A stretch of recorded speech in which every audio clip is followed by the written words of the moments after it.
Most agency owners are lying to you about what actions to actually take to scale your business to 50 to 100K per month. And when you look online, you go to YouTube, you go to Instagram, everyone is telling you to try this new thing, try LinkedIn outreach, try this new voice agent, build this new AI sales agent with this tutorial. And all of those things are just shiny object syndrome. Is in actuality, to grow your business, you shouldn't do more things in the business. You should only focus on the actual actions that actually drive the business. So instead of doing more, you should actually be looking at what you're currently doing and actually do less of it and focus on the actual actions that generate revenue in the business. And the past 2 years of running my agency, I've been able to scale to 50K per month. But coming to 2026, my greatest goal is to scale it to 100K per month. And instead of doing more things and trying out new things, I've realized that with the Pareto's principle, the 80-20 rule, instead of focusing on hiring more, doing more things, I should reduce my efforts and focus on 3 things only to scale my agency to 100K per month. And if you're watching this video, you started your agency, or maybe you have an agency doing really well already, you have employees and a sales team, you can still take the actionable advice from this video to focus on the actual efforts in your business that bring in more revenue. And so by the end of this video, you're going to understand what are the actions to take and what are the 3 things that I'm focusing on in 2026 to scale my agency from 50 to 100K per month. And so when I look at the Pareto's principle from the past 2 years, which essentially is 80% of your results come from 20% of your efforts. And I realized that 80% of revenue generated in my business came from 20% of my clients. And when I look at my clients that produce 80% of revenue and the other ones that produce 20%, is the 20% came from multi-retainers. Companies that joined my program and only stayed for 1 to 2 months versus the clients that actually gave me 80% of the revenue. They were clients that signed on for 3 months minimum, right? They were the ones that spent 5 to 10K upfront. And those companies also had greater success because we had rev share in place. And when I look at these 2 archetypes of clients next to each other, I spent the same amount of time pretty much closing them, fulfilling them, right? It takes 1 hour to close them, 1 hour to onboard them, and 1 to 3 hours per week to fulfill, depending on the lead volume. But overall, I was spending the same amount of time per client, but one client was just widely generating more revenue than the other. And so now, of course, you don't want to have any favoritism. You don't want to allocate it, pick favorites in your agency, but you actually need to. You shouldn't be working with clients that actually don't bring revenue to the business, because any actions that you are taking and the efforts are allocated in a client that wasn't going to succeed in the first place, you could have allocated that time towards a client that would generate you more revenue and more rev share. And so that is one of the things that I'm closely going to monitor this year, is to track the performance metrics for each client to understand how each client actually contributes to my client's revenue.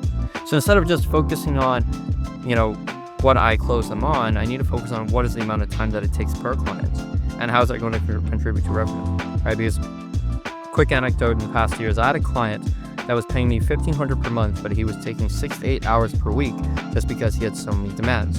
Versus my clients who were paying me $5,000 to $10,000 up front, they would maybe talk to me for an hour a month. And so one of the biggest things I'm going to focus on this year in my business is to track my KPIs. And not just KPIs, general KPIs in the business. I want to track every little thing, right? So just from media buying alone, I need to understand what ads are bringing in the most revenue, what offers are bringing the most revenue, and how many of these ads should I replicate each week, 10 or 20, right? Because if I have a systematic way of tracking the way revenue is brought into the business, I'm going to know what buttons to press to scale. The next thing is, aside from running paid ads for my agency, I create a lot of organic content on Instagram and YouTube. And so I know that in the past 2 years alone, my Instagram profile has brought in 100,000 in revenue for the business, but I need to understand more on what kind of content is really producing those kind of results and replicate those content. And so I need to have a systematic way of saying, hey, if I know that testimonials and case studies are bringing in more client revenue and YouTube videos are doing better than Reels, I need to do more of those things. Because if you can't track revenue to the actions that you're taking in your business, you have no idea, and you shouldn't work on those things at all. As the next thing is my sales team and appointment setting team, because the appointment setting team handles fulfillment and they also aid the sales team. I need to understand beyond my own metrics, because I know what I am closing as the business owner. But as I'm training a sales team, I need to understand their close rate, their setting rate, their follow-up rate, and what revenue each setter and salesperson contributes to the business. Because if I don't track all these metrics, money spent on leads coming in, time spent on content and what revenue it generates, and then what my team members are producing in terms of revenue, I'm not going to have a business. I don't know who to hire, I don't know what ads to introduce, and I don't know what content to create. Because if you can't tie any of these things to numbers, you won't be able to create and be able to scale your business. And so I'm going to go over the next thing that I didn't really go over in my business the past year and really bit me in the back. And if you're totally swamped with sales calls and you're tired of sales calls, you're probably like me. And the next thing that I didn't have a concrete sales team. I would always have a salesperson that would stay with me for 2 to 3 months. And in that 2 to 3 month mark, kind of the 2-3 month mark, they got really good, but then they also churned, right? And so I had a really bad burn and churn rate. And I honestly just did not have the infrastructure to support for a sales team. And it wasn't my focus to begin with. I thought, okay, at the very end of the day, I can just sit in on the sales calls. But doing this for the past 2 years, I don't want to do this anymore. So one of the greatest things that we want to focus on is building a sales team. Because for the past 2 years, I didn't really have a concrete sales team aside from myself. So what I'm going to do this year is I'm going to train 2 closers in case one leaves and one would train the new one. And so as long as I'm training 2 people at a time, if one leaves, hopefully doesn't both leave by some circumstance, the other one can train the new one. So I don't have to start all over and do weekly meetings to train the other one. One closer can train the other on the offer. And the next thing is I'm going to have 2 appointment setters per closer. Because one of the things that happened was we just had an incredibly bad show-up rate and the closers were discouraged. And so what we need is 2 appointment setters to make sure that calls get booked and they show up for the closer, right? And what that translates into numbers is each closer will have approximately 5 calls per day, 5 days a week. So you're looking at 25 calls per week. And if we were closing at 20% close rate, we closed 5 of those deals, each of those deals as 2.5 to 10 grand each, we'd be able to generate 7.5 minimum in revenue per week from each closer, right? So approximately $15,000 from 2 closers outside of myself each week. So that would amount to $60,000 in revenue just from front end cash collected from clients, right? And that's not counting revenue that generates from me, and that's not counting the rev share that I actually have with the clients. So if I can build a sales team, not only will my sales process run without me, I'm going to be able to generate significant revenue from the business and not worry about the inputs that I have to put in as the business owner. And what I need to focus on is actually just training them and supporting them and make sure that the appointment setters are doing the work.